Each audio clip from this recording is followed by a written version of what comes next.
माननीय सभापति महोदय, माननीय मिश्रा जी ने और अन्य कुछ सांसदों ने एक विषय की ओर ध्यान दिलाया है यहाँ, और उसमें ये कहा गया है कि 17 ओबीसी वर्ग की जातियों को उत्तर प्रदेश की सरकार ने एससी के सर्टिफिकेट देना प्रारंभ कर दिए हैं। ये कदापि उचित नहीं है। ये संसद का अधिकार है कि किसी एससी या एसटी या ओबीसी की जाति को किसी वर्ग से हटा करके किसी वर्ग में सम्मिलित करना है, ये संसद का अधिकार है। पहले भी ये मामले 2-3 बार संसद में आए, परंतु संसद की सहमति नहीं हो सकी। अभी भी अगर उत्तर प्रदेश की सरकार इन जातियों को ओबीसी से एससी में मिलाना चाहती है तो जो प्रक्रिया है उस प्रक्रिया का पालन करते हुए कोई प्रस्ताव भेजेगी तो हम विचार करेंगे, परंतु अभी जो आदेश उन्होंने जारी किया है वो उचित नहीं है, संवैधानिक नहीं है। मैं उनसे आग्रह करूंगा कि इस प्रकार के आदेश के आधार पर किसी का प्रमाण पत्र न बनाए, नहीं तो कोर्ट कचहरी में जाएगा और वो निरस्त होगा, उससे कोई लाभ नहीं होगा। ठीक, धन्यवाद उपसभापति महोदय।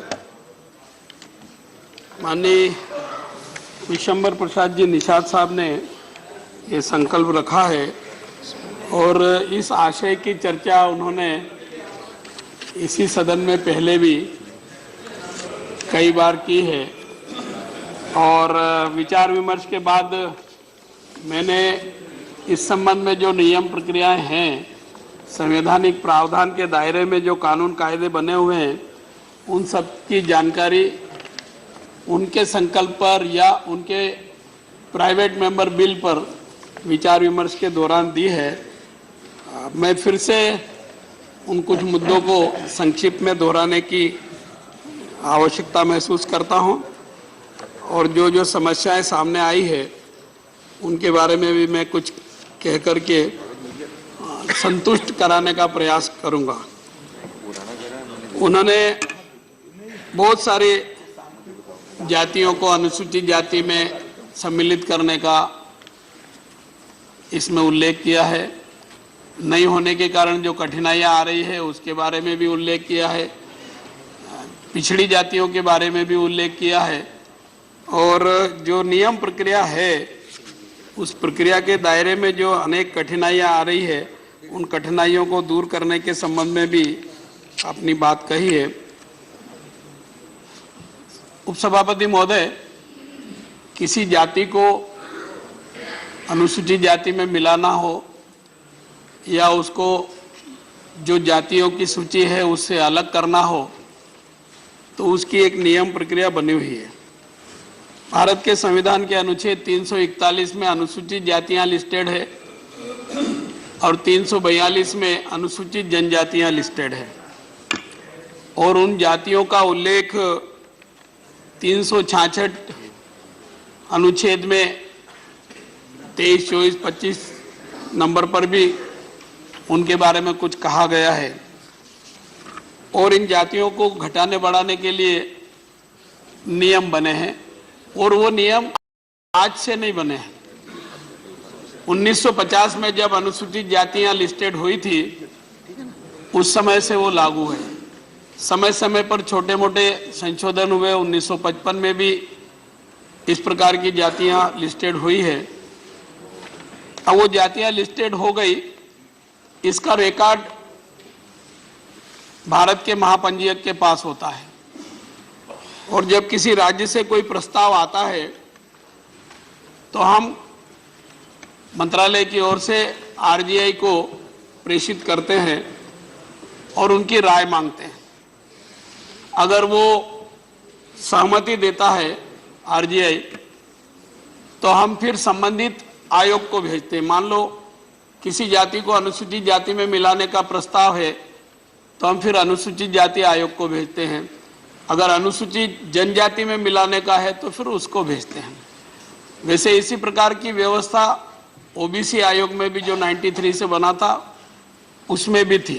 अगर राज्य कोई प्रस्ताव भेजता है किसी जाति को पिछड़ी जाति में सम्मिलित करने के लिए तो उसमें आरजीआई को भेजने का प्रावधान नहीं था, सीधे सीधे आयोग के पास जाती थी और आयोग रिपोर्ट देता था, तो सरकार के लिए वो बंधनकारी होता था। परंतु इसमें जो दिक्कत आती है वो ये आती है कि आरजीआई ने अगर सहमति दे दी तो फिर आयोग में भी जाता है। और दोनों से सहमति हो जाती है, आरजीआई से और आयोग से, तो फिर सरकार उस पर विधेयक तैयार करती है और विधेयक को कैबिनेट के समक्ष ले जाते हैं और कैबिनेट स्वीकृति देकर के वो संसद में प्रस्तुत किया जाता है और संसद उस पर निर्णय करती है। ये प्रक्रिया है और इसी प्रक्रिया के अंतर्गत विशंबर प्रसाद जी ने जिन जिन जातियों का उल्लेख किया है वो एक बार नहीं अनेक बार आरजीआई के द्वारा स्वीकृत कर दी गई है।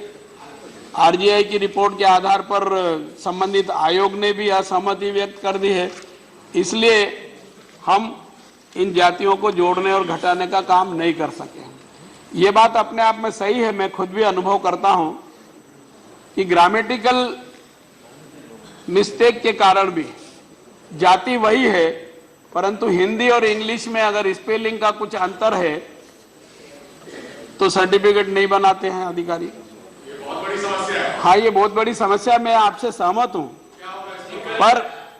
पर वो ग्रामेटिकल सुधार करने के लिए भी, काना मात्रा का सुधार करने के लिए भी संबंधित राज्य सरकार ही प्रस्ताव करती है।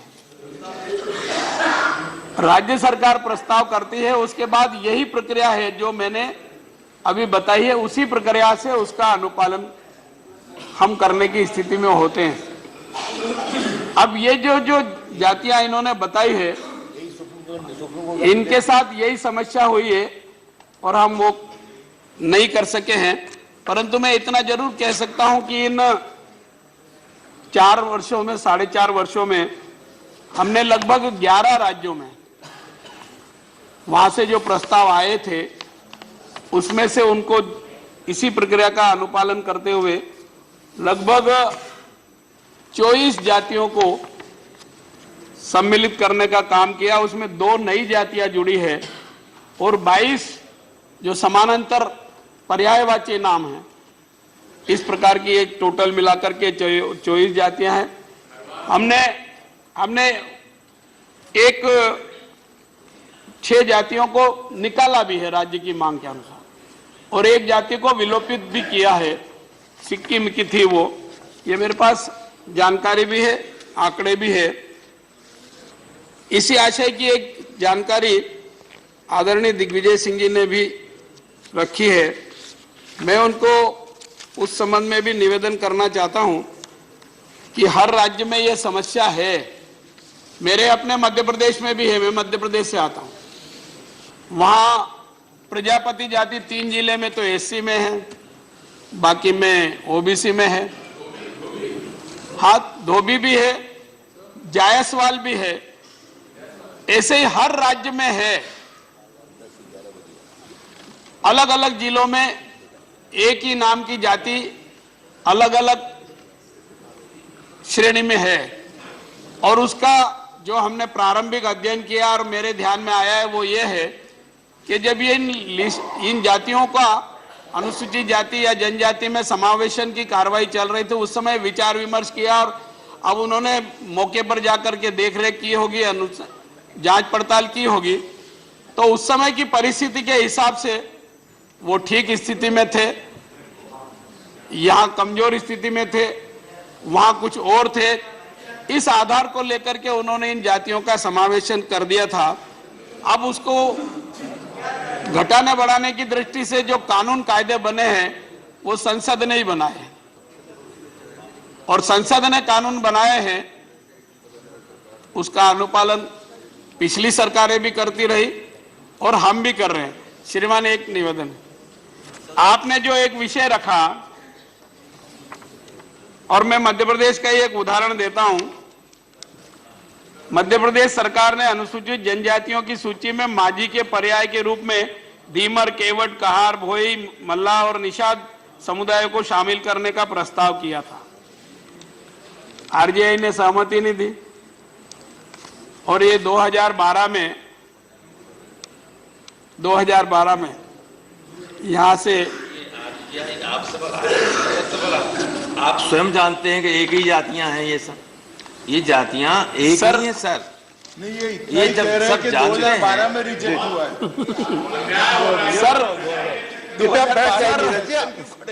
सर, मैं इसीलिए यहाँ से पास सर मैं कठिनाई इससे पास कीजिए रिजोल्यूशन को, ताकि आप कंपल्सरीली ये सब चीज को ठीक करें। सर आप मंत्री जी को अपनी बात पूरा कर ले देगा, ये नहीं कर रहे तो प्लीज आप अपनी बात आप कहें। हाँ जी सर अब मंत्री जी नहीं कर रहे हैं, कृपया मंत्री जी को अपनी बात कहने दें। सर आदरणीय राम गोपाल जी ने कहा कि आरजीआई सरकार से बड़ा है क्या, तो मेरा सीधा सीधा निवेदन है कि सरकार ने जो नियम कानून कायदे बनाए और संवैधानिक प्रावधान किए हैं उसका अनुपालन करने के लिए उन अधिकारियों को अधिकृत किया है। अनुपालन करवाना, जो नियम कानून कायदे बने हैं उसके अनुसार ही हमारी ड्यूटी है और उसी का पालन हम कर रहे हैं। संसद में अगर कभी ये हो जाएगा कि नहीं, जब चाहे जब जाति को घटाने बढ़ाने का अधिकार सरकार के पास है, तो हम उस समय विचार करेंगे, परंतु आज तो जो नियम कानून कायदे हैं उसका अनुपालन हम कर रहे हैं और उसके दायरे में अगर वो सहमति असहमति देते तो उसके अनुसार ही आगे कार्रवाई करते हैं। एक राज्य से दूसरे राज्य में किसी जाति की सामाजिक स्थिति भिन्न होती है और यह उपयुक्त नहीं होगा कि समूचे देश के लिए किसी जाति अथवा जनजाति को सामान्य नियम का रूप देते हुए अनुसूचित जाति अथवा अनुसूचित जनजाति के रूप में कर दिया जाए। इस कारण से हम जैसा विशंबर प्रसाद जी चाहते हैं वैसा करने की स्थिति में नहीं है। अगर संबंधित राज्य सरकार